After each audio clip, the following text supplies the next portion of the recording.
We are here live, Facebook Live, and we're here on SCTV from the Simsbury Performing Arts Center, and I'm your host, Stephen Mitchell, from Tales from the Trails.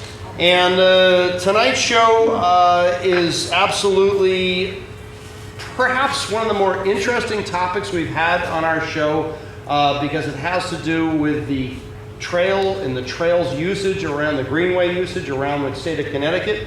And tonight we have our guest, Charlie Tracey, is in the middle there, is the coordinator for CT Trail Census. Next to him, we've got, on the end, we got Ryan Faukner, outreach specialist from CT Trail Census. And are you a UConn student? Yep, UConn alum at 2017. I'm going to grad school at Central, too. Okay. So. And Bruce Donald with the East Coast Greenway. And Bruce Donald, as most of you know Bruce by now, and he has too many other hats to even mention. But basically the Greenway guy. We'll just, for the state, just to clear it up. Demigod, maybe. So, Charlie, I'm going to have you, because most people are not familiar with the CT Trail Census. Please explain to us, what is it? What are you guys up to? Yeah, thanks, Steve. Yeah. The CT Trail Census is a research project which is managed by UConn, but it has a lot of UConn Extension, but has a lot of other partners. And the main goal is to get a picture of who and how trails are being used across the state. And not just a snapshot. This is a project now that's been going for 3.5 years, so it's a really in-depth picture of how trails are being used. That's kind of the key thing. And then the maybe why are we doing it?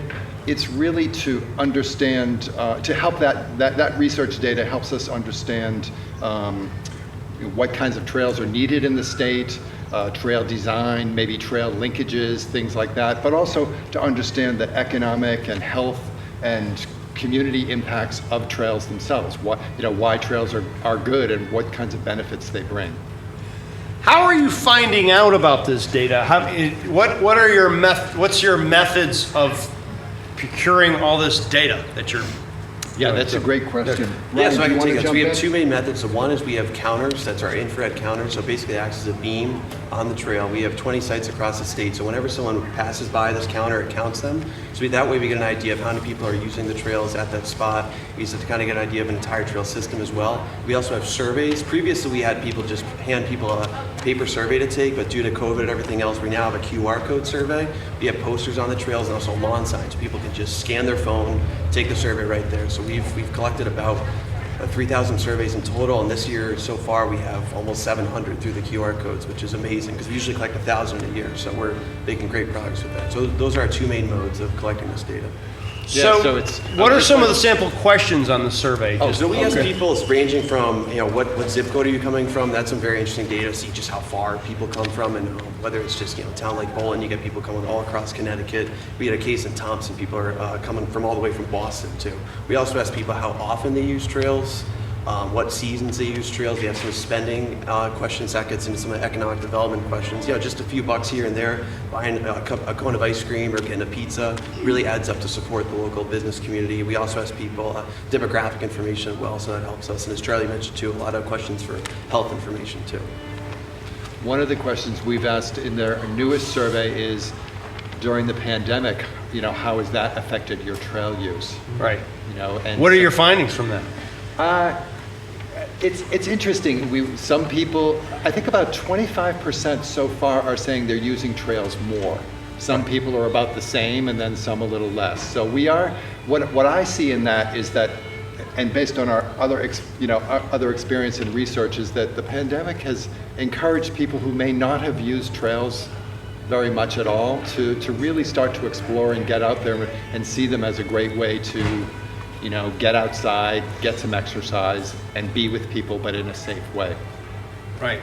So what are some of your findings in terms of any surprises? Yes, I mean, this actually, when I started working on this project with Ryan and the rest of the team in September, I thought of it, it's an interesting study, and I had a lot of background in trails and things like that, and I thought, well, this would just be great to get a picture. But then when the pandemic hit, it really increased the interest in it, because we could see a marked change. In March, for example, we saw increases of 150 to 170% trail use base compared to the previous year, compared to 2019. Wow. Yeah, so that was March, and we were all like, wow, because everyone's saying there's a surge, but we had the trail counter data to actually show that. Right. And not just on one trail, as Ryan was saying, we're looking at a bunch of different multi-use trails across the state. So these trends are, so it's easy to see the trends. Then in April and May, we found that it wasn't, I would say, a surge, but it was like a sustained increase. So from that range of 100% to 175% use, we got down to more like between 50 and 100%, still increase from the previous year. And that's like, the same trail, but now, 65, 75% more people are using it. And then in June, we just finished, and we're still sort of analyzing the data for June. This is the surprise for me. I thought maybe we'd get back down to normal or something like that, but in fact, we saw a bump up. Now the average is maybe 65%, as opposed to, say, 50%, more like 65% increase over last year's use. Right. So it's, I think there's lots of different ways to interpret it. One thing I think is that people are staying around Connecticut. Yep. Because it's summertime and trails are still a great thing to use. I think that's one interpretation, but also people it's still, with everything going on, is still a great recreational outlet. Okay. So, and one of the things that I wanted to say in the beginning of the show is we are here in Simsbury, kind of sort of the epicenter of bicycle friendliness, and I can say that because Mary Glassman and the town of Simsbury really took this on. Right behind us is Iron Horse Boulevard, which I believe was developed, I think Rich Sawicki designed this back in the 80s, early 80s? 87, it was finally built out in 87. Right. It's one of the first pieces of trails in the state that, like this. And this is part of the East Coast Greenway. Yes, it is. And now, all of this is connecting up, and East Coast, for those who are not familiar with the East Coast Greenway, what is the East Coast Greenway, Bruce?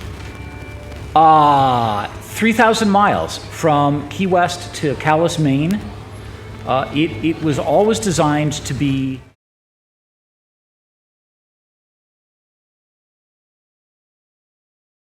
the urban Appalachian Trail.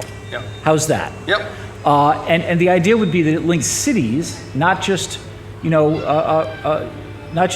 standard urban areas, but in fact capital cities, and that's been a big part of our success. It's 33% done now across the East Coast. About 55% of it is in production, in other words, in planning or something like that. Right. And all of it is signed, so it's a through route, even if it's on road. Yep. And it's been enormously successful. We have many thousands of people use it every year. Okay. And we've got somewhere around $220 million of projects working right now, with another one I'm working on in New Jersey that will add about $150 million to that.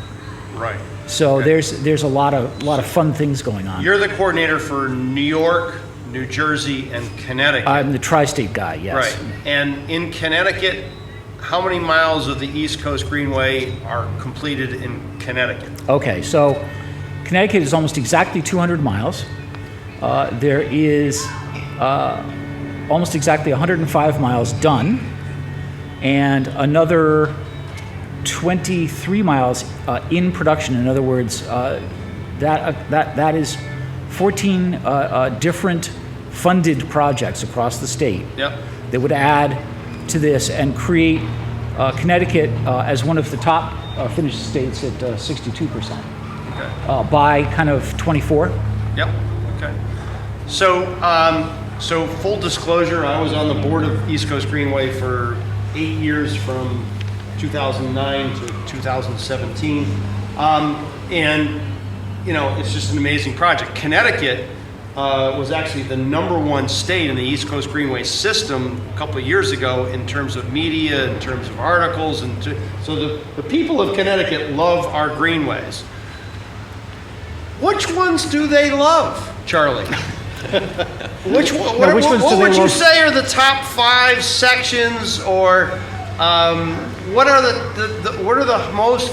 Where are you finding your data supporting the top 5? Would you say? Go ahead. Sure. Well, I have to be careful because we have, as part of this project, we have a lot of dedicated volunteers who help us with the infrared counts and also the user counts, and each of them would say their trail is the best. So that's, and I think they are all wonderful, in so many ways. In terms of trail usage, okay. So the Naugatuck Greenway in Derby, that's always perennially at the top of the list. The Hop River Trail in Bolton and Vernon are also always up there. And then the Farmington Canal Trail.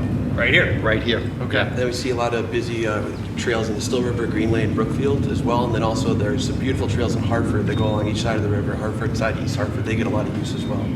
Okay. So that's riverfront recapture. Right. Right? Yes. So, and in fact, that's being extended up to Windsor. That project should start either later this year or early next. And that's a big connector. That'll connect up to Bloomfield. Right.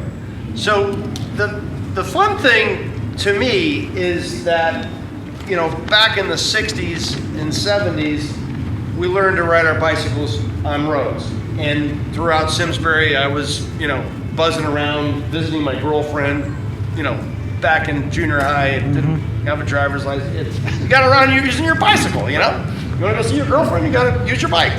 And, then in the 80s, they started building these things called greenways. And so the infrastructure of greenways and rails to trails is just fairly new within our lifetime. When you were very young. Little guy. But right now, I don't know what the stat is. It's 70,000 miles in the United States. Correct me. What's your guess on rails to trails numbers in the United States? It's a sliding number, because if it's rails to trails, it's maybe that 70 number. But it's double or triple that if you add in all sorts of other stuff. All kinds of greenways. Particularly, there's thousands of miles of stone dust trails. Right. That may or may not be ADA compliant. Oftentimes they're not, but they're still heavily used. And so no one really knows, if you want the truth. Okay. I mean, you may have a better Depends on idea. what you call a trail. That's exactly right. Yes. Okay. Yeah. Back to your project, CT Trail Census. Is it a nonprofit of itself, or is it some kind of a spinoff from UConn, or what is the structure of that organization? The Connecticut Trail Census is housed at UConn Extension. They are really the infrastructure for the project. Okay. But as I mentioned, there's a lot of partners. One of our biggest partners is the Connecticut Greenways Council, because they actually helped us to get going and supported the idea. So Bruce is chairman of that. Chairman of that. Yeah, did you notice I mentioned it? Yes, and the State Park Agency, DEEP, is also a very important partner, because a lot of their trails are trails that we're monitoring, and they use the data. Right. Who funds this? Where's their funding coming from? And how many staff do you have? There are 5 staff. 5 staff right now. And the primary source of funding is through the Recreation Trails Program, which is managed by the Connecticut Greenways Council. So they funded the project, and they just recently approved another year or so of our work for the project to continue. No, I think it's fascinating. Ryan, I'm going to throw this one over to you. it's awesome to see, bright young guy. There's in this project, and we always kid around about this. There's all these middle-aged white guys. I mean, I'm just saying what it is. You're not wrong. And it's nice to see somebody young. And how do we get more diversity? Twofold the question. How do we get more diversity involved with the whole project, with greenways, with trails, with their local organizations?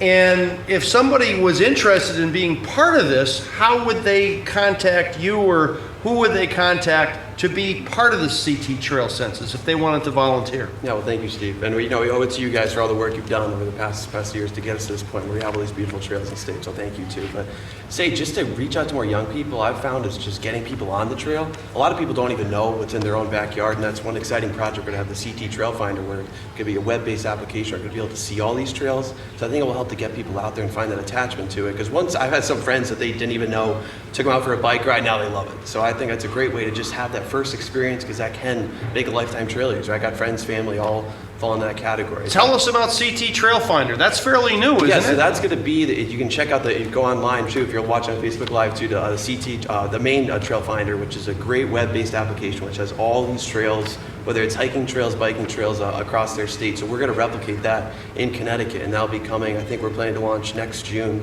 2021 to be in time for National Trails Day. So that's a really exciting project we're looking forward to. But and just getting more people involved, I think just getting people on the trail and doing more of a social media marketing too, to reach people, and I think can really help. And you guys are going to do a great job. It's tough in the time of COVID, but a lot more events on the trail to bring people together there. And I know the Hot Meadow Trail is a great example. It's fun to go for a bike ride, stop for a piece of pizza, ice cream. Or I know in Southington they have a brewery that's right on the trail, and they've done really well because they've gotten a lot of customers through that. So I think young people like to have that thing, or it becomes a destination thing. And just to reach out more in more urban areas too. And we have two sites, one in New Britain and one in Hartford, where we're trying to connect to the community more there. We're counting users there. But if we can find a way to do more to reach out to more of those people in that community and have them, what do they think about using the trail, and get more people using the trail. So it's all about just getting people on the trail. So hopefully the CT Trail Finder and the other projects we have coming down the chute will be helpful with that. Okay. Yeah, I'd like to just add on. The CT Trail Finder will be a statewide resource for all the trails in Connecticut. And it's based on a couple of models, very successful models in Maine and New Hampshire and Vermont. Again, the genesis of this idea in Connecticut was from the Greenways Council. We had last year's statewide trails symposium. The idea has been around for a while, but that really crystallized it, that we really need this for Connecticut. And the Greenways Council again helped to support the startup funding to launch that project. It's really going to be following along with what Ryan was saying. We see the CT Trail Finder, and there is a website, cttrailfinder.com, which explains some of the background of it if you're interested. We really see that as kind of the internet gateway for trails in Connecticut. People who already know about trails and know how to find them, they'll be okay. But we really want this to be an opening and kind of a gateway for people who want to get on trails but might not know where to go. And this will tell you where to go, where you can park, what the trail looks like, a really dependable map, that kind of thing. And as it gets going, we'll also have events. It'll also connect you with different trail organizations maybe in your town that you might not know about, like you were saying earlier, Steve, about where can I get involved too if I want to be more part of this. So we, based on the models that we've seen in northern New England, we wish we had it yesterday, because so many people are interested in trails and want to find trails maybe that are a little less busy than they're finding now. But within a year we will have it, and we're getting a lot of support from different state agencies for the CT Trail Finder, because it fills so many different roles. For example, the Department of Public Health is supporting it. We're talking to the Department of Transportation. They've indicated support for some funding support for it, and then Department of Tourism. So it really cuts across lots of different parts of society. You're hitting a nerve, because good in kind of a good way. Hi, Randy. Five Ash. So it just seems to me, I was one of my hats on Simsbury Tourism, the head of Simsbury Tourism for 4 or 5 years, it just seems like the state of Connecticut was so focused on Mystic and so focused on Mohegan Sun and you know, to me, the state of Connecticut is spending millions of dollars on this East Coast Greenway, on different bike paths and greenways, but we're not promoting it. And does tourism reach out to you at all? I mean, it just seems like there's a disconnect. Yeah, I'm new at it, so I don't know if there's a disconnect or not, but I feel like There is. But we're working on, you know, strengthening that connection. I've been in touch with Randy about this project, and he's excited and wants to support it too. But yeah, I think there has been I think there is a need for more information on that, and particularly now with people probably staying closer to home, those resources in Connecticut are even more important. Yeah. And by the way, just to, you know, not you know, clam on to tourism in Connecticut, because, you know, for many years they literally had no funding. Right. So you know, it's very convenient to say they don't do anything. Well, they had no funding. Right. So you know, I understand. I do get it. But yeah, this is, you know, now that so much of Connecticut is getting built out, and it's getting so heavily used. Right. It's one of the reasons why 5 years ago I glommed onto this and started really aggressively looking for money to try to put together a counting program, because we had no empirical data. Right. We couldn't go to DOT and say, you've got X amount of average daily count, because we didn't have it. Right. So, and suddenly money becomes available because grants could become available, because people understand a bunch of things, not the least of which is economic development. Right. Right? How many people are passing through a community, which is a big deal, by the way, and the tourism component. Right. But also return on investment. So one of the things about funding of these is there is no other type of transportation project that has a quicker or more easily dealt with return on investment than bike ped projects. Period. Yeah, okay. It's not even close. Okay. And in fact, in some instances, you know, you'll do a flyaway ramp to 91 like they did in New Haven. They're never going to pay for that. I mean, I don't know how many billions of dollars that was, but it was, I mean, you know, meanwhile, you've got something like right out here that on the high end is averaging something over $1 million a mile. On the low end, if you're doing stone dust out east, it's a fraction of that. Mm-hmm. Yeah. And between 1 and 7 years, it's paid for. Right. So Through tourism and through economic yeah, development. it's a blended return, but it's easily figured out. And so the economics are there, and the mechanics are there. Right. And certainly in Connecticut, the interest is there. And, you know, to quote one of our friends, Craig Della Penna, Yep. who talks quite often at towns that are about to build trails, he does his presentation, and he'll quite often say, make sure you build it wide enough. And that has resonated with me all spring, seeing all the usage. Make sure you build it wide enough. Right. And that's a great example. We had counters we have counter in Farmington and then Cheshire, and DOT actually requested data for the peak daily volumes. Yep. And because of that, they they called built me. the trail wider. So it's a great example of why this data is so important, because it will lead to larger widths, which will lead to more people and more safety, more economic development. So it's really important to have that data. So Plainville is being designed internally by DOT, which is fairly rare. Mostly a consultant will be hired. Yep. In this particular instance, they were looking for a reason, an empirical reason, to widen the trail from 10 feet to 12 feet. Yep. Because everybody knows that 12 feet has become the new norm. Right. Even though the AASHTO requirement 6 feet is away still, from each other, right. Yeah, right. Yep. Even though the AASHTO requirement is still 10 feet, right? So they called me.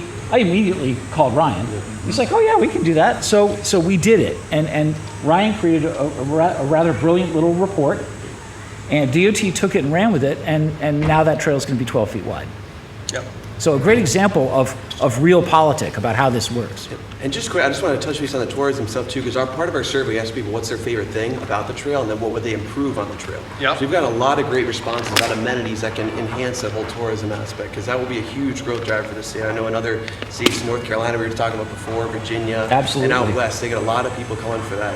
And we had a case in Bolton where they had no bathrooms, no porta potties. That was a key over years that people kept saying that. And eventually this past year they raised money and got a porta potty. And they also too, they had these big boulders that were blocking the trail, so it wasn't ADA accessible. So that the survey data helped to make the deep remove the boulders, and so people can now get in the trail. So it's a lot of good, valuable information. Yeah, in fact, that's an ongoing project that we're working on right now. Yeah. Yeah.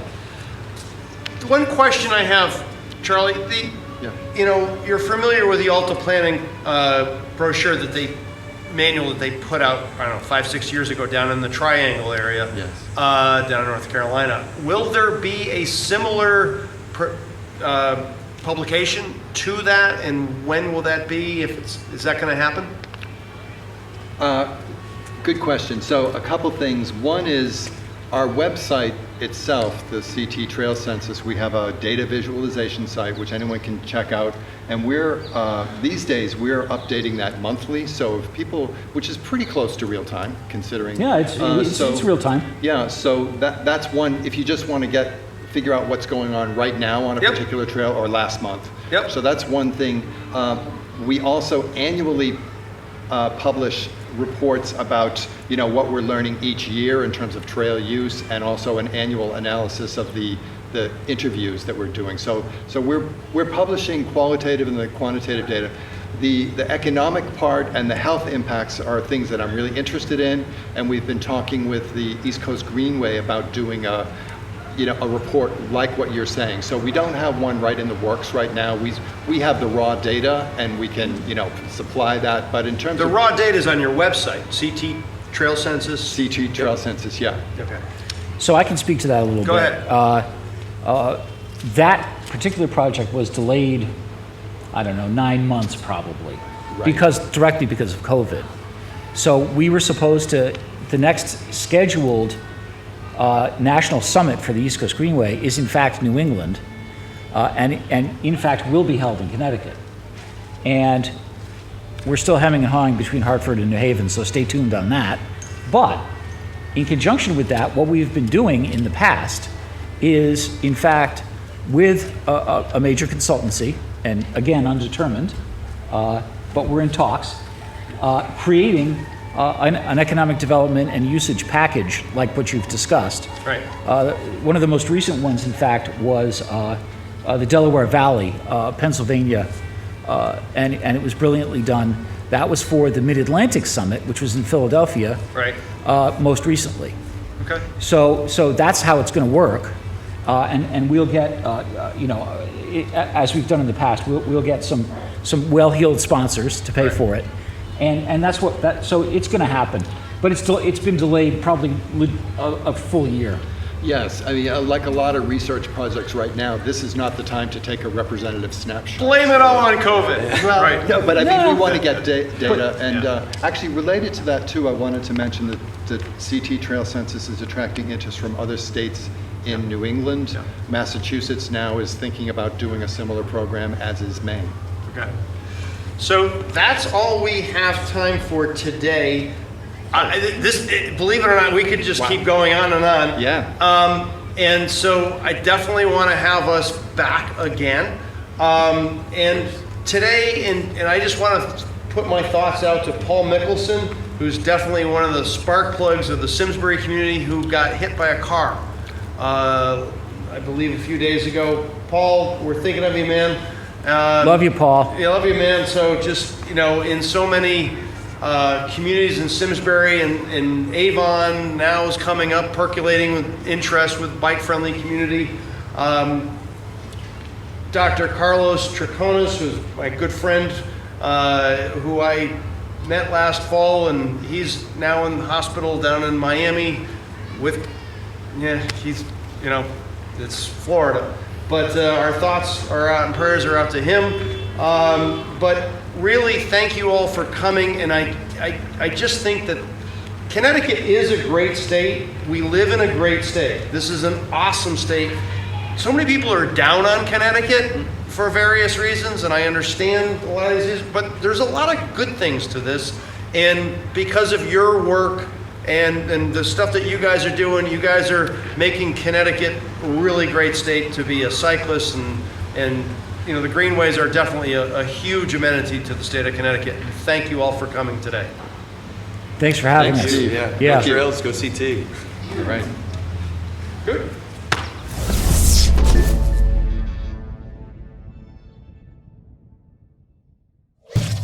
Funding for Simsbury Community Television is provided in part by contributions from viewers like you. Thank you.